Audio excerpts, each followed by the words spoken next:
names and what do you do? My name's Jennifer Henneke, and I am a public librarian at the St. Joe County Public Library by day, and then by other parts of the day, and sometimes in the evening, I'm a real estate developer. I'm Sarah Hill, and I'm a former public librarian and now a full-time real estate developer. Can you all tell me just the story of how you decided that you were going to buy this building? Well, so we work in a lot of different spaces, and mostly we do historic home renovations, and a lot of them are buy and hold. And we found a few projects, and we decided to do a more in-depth renovation where we were really turning the house around, and then we wanted to sell it afterwards. And we did that, and we're pretty successful with our efforts. And the question was, what's the next step?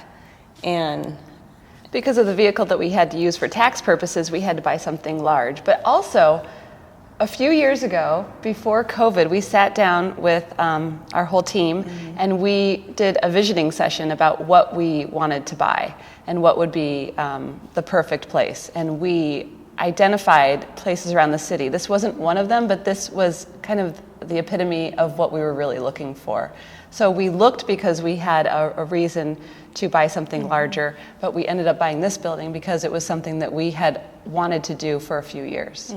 Yeah, and we're really interested in working in downtown South Bend and contributing to it being a walkable city where there's a lot of interesting, vibrant things to do, and we see a lot of potential here. So having this building where, it's been neglected for a while, there hasn't really been a lot of life here, and just have the opportunity to take that on. We like a challenge, and we like a big project, and this just felt right for us. And the other half of our business, we focus on walkable communities and vacant houses that need to be restored and put back into service for people who want to live close to downtown. And this building is just right off of the main downtown area. It's just half a block away, and it needed to be restored and put back into service for the downtown area. So it's a lot of the same, but it's in these unique spaces that we thought we could activate really well and really easily. Mike has talked about how quickly this all came together. Can you give me a timeline of say from individual homes, or pre-individual homes to starting Pine Hill to here? What does that timeline look like? Yeah. So Sarah actually started, her and her husband Don Brower bought their first house as an investment in, 2017, 2018? 2017. But we also bought a house as a partnership at the same day. And we, for years before that, we would just go to house showings, weekend fun date night, or, friend activity was go look at some houses. So it had been brewing for a while, and then we, leapt into it. And it really started as something we had this group of friends, and, the four of us, Don and Sarah and me and my husband, would get together and we would just do that. And that's what we would do on the weekend, is fix up the houses, and we would find some other ones. And before we knew it, I think by 2020, we had maybe 25 properties total altogether that we had sort of, and it was just a snowball, Yeah. We're in a mid-sized city. We're in the Midwest, so places have been affordable, and that's really made it possible for us to be able to start small and build and buy some houses that were out-of-state investors who probably had never seen the property, who hadn't given it any love or any attention or any money for the past however years they had it. They just ran it into the ground, and we were able to come in as community members and turn those spaces around and really kind of approach them like somebody who lived as a neighbor and wanted to really take care of it and make it a contributing house and make it a great place to live in for our neighbors. Because we've always worked in, our neighborhoods, and we love historic homes. So we're not, if a house is old and it's beautiful and it's interesting, then we're interested in it. And even if that's it's broken down and vacant and smelly and full of raccoons. And bonus if it's full of raccoons. we only buy houses full of raccoons. But a lot of people shy away from that. So there was just an opportunity there. Yeah. And I think the other part of it is we had a group that that's something that has continued into the work that we're doing now, is we have a network, we have an ecosystem of people that we work with. Yeah. And it was something fun. You know, it was like, I think it started off as a hobby, just like a cool thing that we were doing. So that, you flash forward to like 2019, 2020. Well, actually, Penny Hill started in 2019. 2019. I think so. We've lost track. We're surprised that we've done this long. Yeah. It does not feel Time like flies. we've been doing this for 7 years. But so we were, like, the long story is we were doing some landscaping at one of the houses that we owned, all of us, and we were just talking about, like, what's the next step? What do we want to do?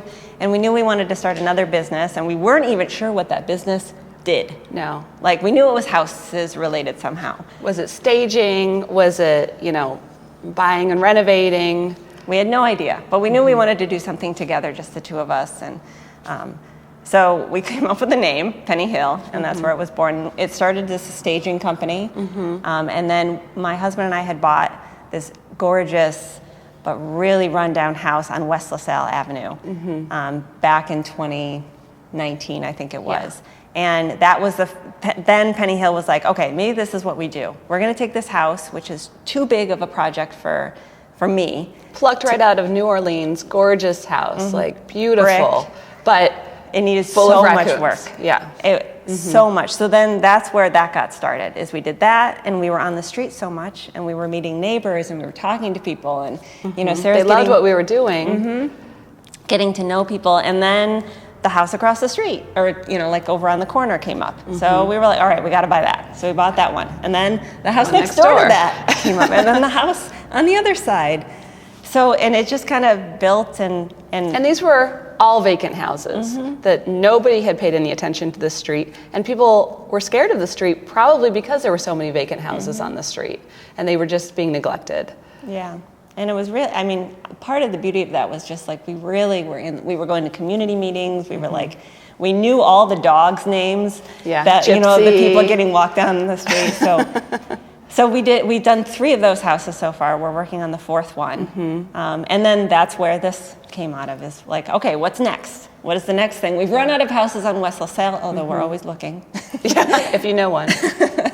And then this was, going commercial was like a dream, and this happened. And we also bought another parcel of land over on Lincoln Way West, which is really close to LaSalle and the neighborhood where I live and where we own a lot of our homes. And that was also just an obvious, like, why wouldn't we buy this possible dream? We can see it, maybe no one else can see it, but we can see it. This We're possibility. overpaying, but like, this is our it's in our community. home. Yeah. And so we have to go in and save it, because no one else is going to care, and no one else is going to see the vision. And we know that all of our neighbors will come together at this little crossroads of these 2 neighborhoods that we live and work in, and it will just be magic once it's done. And there's literally nothing going on there now, and we're just going to create it, because like, that community is worth it, and they will work towards it, and they will all come together and support it once we really get started. Yeah, and I think when we choose to do a project, or one of the things that has kind of carried us through, is, would we want to live here? Would we want to like shop here? Would we want to be here? So we need to build that thing that we want. Where like whenever we do an apartment, we're always like, I think 25-year-old me would have really loved this apartment. Like I would have rented this apartment. Okay, box checked. Right. Like all of the stuff that's going on in the buildings next to here, like we have a creative collection, we have a pottery shop, and I went into the pottery shop and I started to cry, because I was like, I want everything in here. This is what I want. So you have to build. You have to make an open space for other people who have creativity and vision. If you want to see it in your community, you just have to do it. And 2 more things about the history of how we got here. I think in 2007 is when the city of South Bend also invited Monty Anderson to come speak. It was 2016. 2016 was the first time. Oh, yeah, I dropped a 10. Sorry. So I think it was 2016 when Monty Anderson came to speak for the first time about incremental development. And that was happening in the neighborhood that I lived in with my husband at the time. And we just walked over, and we were just starting to get into investing or thinking about it. And it might have been one after the first time that he went. And it just really unlocked the only information that we were getting about investing was from investors who are all about meeting a bottom line and doing the minimum it takes to get a house up and running and things like that. But Monty's point of view was giving us a framework of how to do well, do good, and make money, or make money and still do good. And so it really helped us focus on how do we do this in a way that is so focused on the community and giving back to the community. And another thing, the city of South Bend invited you three to South Bend to talk about property taxes, and that led me to reading the Strong Towns book. And that really shaped how I was approaching real estate and working in the community and what neighborhoods I engaged in. I was already a downtown girly who was just gonna do things in walkable areas, but it really reinforced that for me, and it gave me language to be able to support that and focus on those initiatives. She would always talk about the farm, our farm, and I was like, okay, our farm. I don't know what you're talking about, but then I started to get, you start to hear these things, and it's like, oh, we do have a farm. It's our farm is just where we live. It's our and where we focus and where we try to make the best impact. Yeah. So now we're here, and we'll see Working what we on can this do with stuff. this. Yeah. That was cool. I was like, we had to stop talking. Yeah.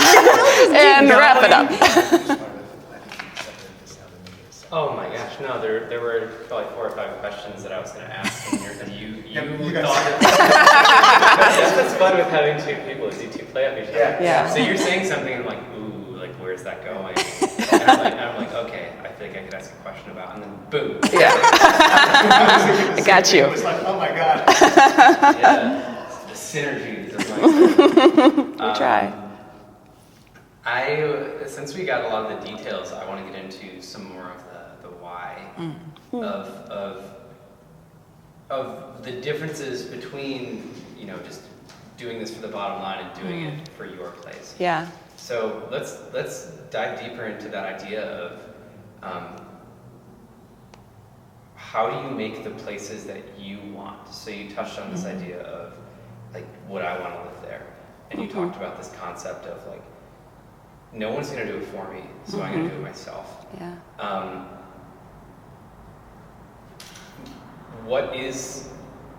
Can you paint me a picture of what you dream of happening here? So there's some nuggets of that, but not to say come to move to South Bend. I was gonna say that though, in a way. But in a very real hey, there's real work happening here. Yeah. Can you describe me? Can you describe to me the realistic dream that you have of what's to come? So something that Bernice says a lot is do what you can with what you have where you are.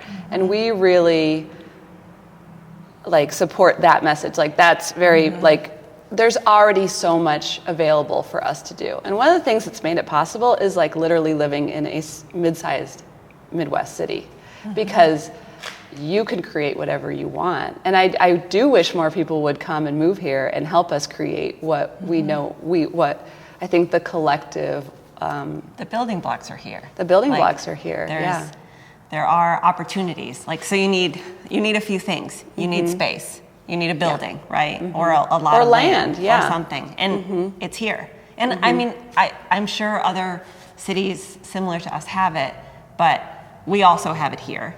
Yeah. And then why would we look for it elsewhere? We have it here, and we know what we want, and the community of people is here also. Yes. And that, when Mike Keene started really networking a few years ago and bringing the ecosystem together, that made the biggest impact on our velocity, on others' velocity, and just everybody working towards, there's always going to be investors that are doing it just for the bottom line, but he brought together the people who are doing it for other reasons, for community reasons. And Yeah. we were going to write a book. It was like, it's not just about the bottom line, but it's funny because when you live here, you can meet both. You really can. And you have to, because it does have to be sustainable. Yeah. So everything that we do, even, most of us, like in our group, still have full-time jobs. Yeah. But we can't do this if we're, Yeah. well, and we couldn't do it if we didn't have someone on the ground working on this, but you can't do it if it doesn't make sense. So you have to make smart choices. Yes. But I think it's recognizing that the possibility is there. And the ingredients are finding a place, doing the bottom line work, making sure it makes sense, and then having people around you who can support you. And what made us successful really was the fact that we had each other, we had, our husbands who could help out, and, we put a lot of sweat equity into things, we still do. And there was always someone to bounce something off of. And then when our network grew through, Monty and Bernice and the work that Mike is doing and all of that, it just made it easier to kind of expand. I think you've said it before, like our vision for what we see here is, I'm hoping you'll take it and say it, but like the having awesome things happen in our city. Yeah. There's no reason that we can't have the things that we go to other places to have. And it's funny because I am not a vacation person, because I want to make all the cool things in my town. I want to be immersed in delightful culture and shopping and going to the beach and all the things that I want to do on vacation. I want it here in my city. I want to have a beautiful home that's still affordable, that I can just sit in and revel in and just enjoy all the time. And I think that Rust Belt cities especially are very well poised to do all the things that we want them to do. It's not the best weather year round, but it has access to lakes, beautiful architecture that predates, what these newer cities have. I think there's a lot of gold in these towns and that they're overlooked, except when there's a lot of people who kind of have clued in, in Milwaukee and Buffalo and Detroit and all those places, Chicago, they're beautiful and people enjoy them so much. And many of them are still affordable, which is nice. Yeah, and I think here, a lot of those places also, we have enough people living here that we can kind of we can support some of these things. We can support 5 coffee shops downtown. We can support more. We can support a creative artist collective. Right. And there's just a lot of creativity and energy, and sort of our role, how we see ourselves in this, is we just have to give people the space to do the things that they're good at. And maybe that's part of it, is each of us have a part to play in making our city the best. And that's probably the mantra of all of it, is how can we make South Bend the best for all of us? Right. And our role is to make space so that other people can come in. We're not the restaurateurs. Sometimes we pretend we're going to open these businesses. We're going to open all the businesses. But that goes to if you want something, you have to make it happen. Right. So we're we really want a vegan breakfast sandwich store. All right, someone's got to learn how to make biscuits. Somebody buy a French fryer. And you just do it until you find someone who's I actually know how to do this. Let me take over. Okay, good. But you just have to, our I guess mentality has been we just have to show the way, and we really hope that someone's going to come alongside us. And so far, people have come alongside us. Something that we've also been very, as commercial property owners, we've leased a lot of properties since we purchased our property just 6 months ago. And because we have targeted individuals that we believe in, that will do really cool things, and that we provide affordable spaces where they can just try. They can just give it a whirl and see what happens. And we try to provide spaces that have character. We try to mass similar things all together so that we create destinations. South Bend, on any given weekend, there's literally nothing to do downtown. There's no shopping. There's nowhere to go except for a brunch place or something like that. So we had to create it. And so we've created this arts, cultural shopping destination. We're in the middle of creating it. If you come back in the fall, it'll be so much more robust than it is now.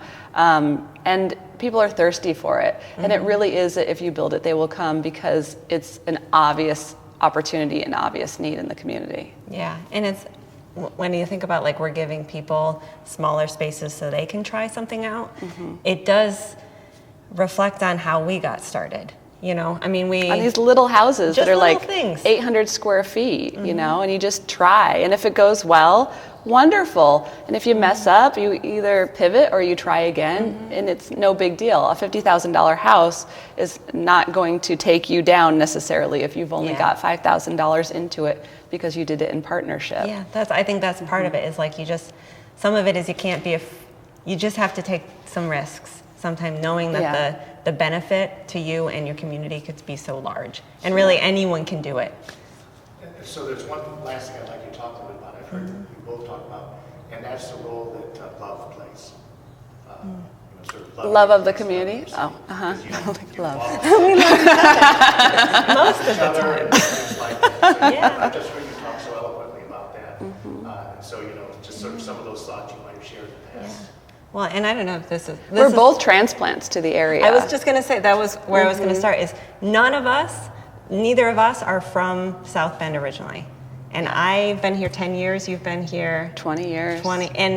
But we love it here. Yeah, we chose it, and we choose it every day. Yeah. And there's no reason for us to say our family is all elsewhere. And part of it came down to loving the library system and loving the University of Notre Dame, where our husbands work. And so that was really... Having like a good foundation. Yes. And then, I mean, we moved here 10 years ago, and it was within 2 weeks of us moving here that we were at Fiddler's Hearth and a dinner sort of thing, and I met Sarah, and she gave me a business card with her name with the phone number, and was like... We didn't have our own business we're cards. vegan. And she's like, vegan marshmallows? Question mark. And so I called her, and we like did a marshmallow like cookout sort of thing, and so within 2 weeks I had found my best friend. And so now it's like, you're not leaving. If you leave, you better tell us, because you need your community. You need your community, and that's I think. And you lived on West LaSalle at the time, which is like full circle. Yeah. So it was just this like, when we got here, it was this confluence of like, this is where we were supposed to be. Yeah. And we found the right people, and when you find the right people and you're in the right city, then you want to make it better. And I've never lived in a place where I felt so invested in making it better. Yeah. And we are 100% optimists, 100% of the time. To a fault.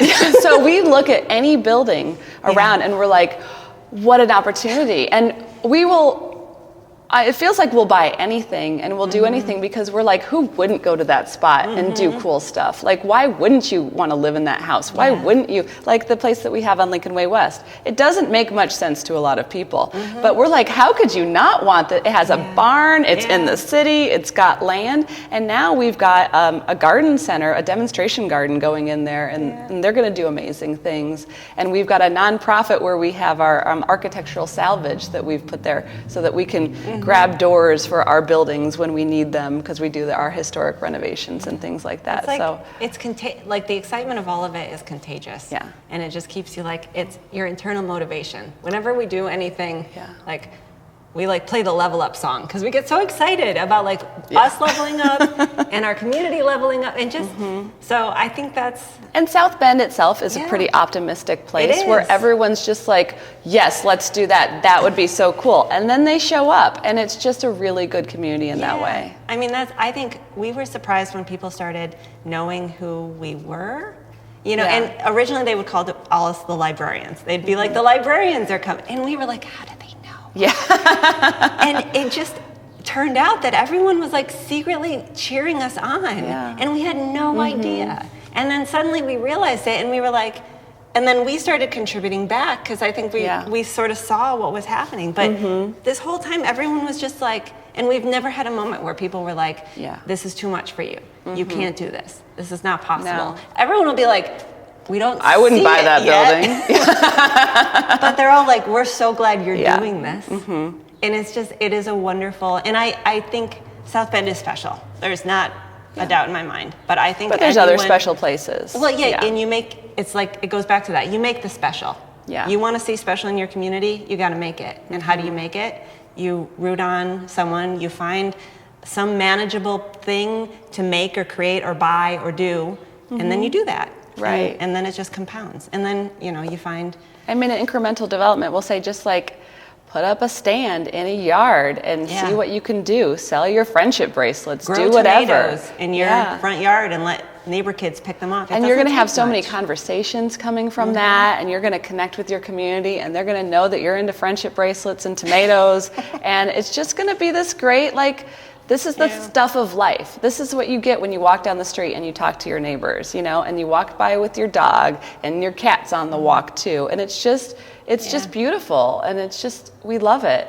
And the other thing about these Rust Belt Midwest cities is that when the weather is nice, people leave their houses and they show up and they go out and they really enjoy it, and they really enjoy talking to their neighbors and interacting with each other, and because they miss it in the winter, you know, and we make it work, but it's just magical. I don't know if we answered your question. Did we answer your question? We just go off. Blah, blah, blah, blah, blah, blah. But I just typed a little note to myself for this interview of just like, I would definitely want to break this down to our audience about like, ultimately this is about like a life well lived. This is about. It really is. Oh, it is. Yeah, it's like the slow life movement, except you're constantly working all the time, but it's on what you love, you know, but it's like vignettes of like the beautiful light in your living room, you know, and that's just like soaking it all in and talking to your neighbors and soaking that all in. Yeah, we were looking for before and after photos yesterday, and we were just like scrolling through our photo, and like it was. We didn't find any befores, but we found little moments all of the things that we've like, been doing over the past 7 years. Our husband's moving furniture a million times, and my daughter like being little in, you know, she was riding on my father's back while he was caulking trim lines in one of our houses. Like our whole life in these houses and in these buildings, and not in the way we with look each at other. It. Yeah. Oh yeah. Yeah. I mean, just enjoying each other's company and squabbling the whole time. We like that. But we weren't looking back on this, you know, and a lot of it was real hard work. I mean, we would work. Right. In addition to working 40-hour days or 40-hour weeks, we would come and we'd work 12-hour days on the weekends. Yeah. And then we'd vacation together in Southwest Michigan, and we just continue to enjoy each other. And looking at them, it wasn't like, wow, that was painful. It was just like, no, it's like we need to be doing more now because like we want to create those memories at the same rate as we did back in the past, which I'm sure we are, but it doesn't feel like it when you're in the moment. Work is hard no matter what. Yeah. But you choose the work that you love. Yeah. And you choose the work that is gratifying. That you're passionate and just obsessed with. It comes down to just a healthy obsession for your community and making it better and for houses and for buildings and for bringing people together in these spaces and for the success of your tenants because nothing makes us happier than that. Oh, I know. Yeah.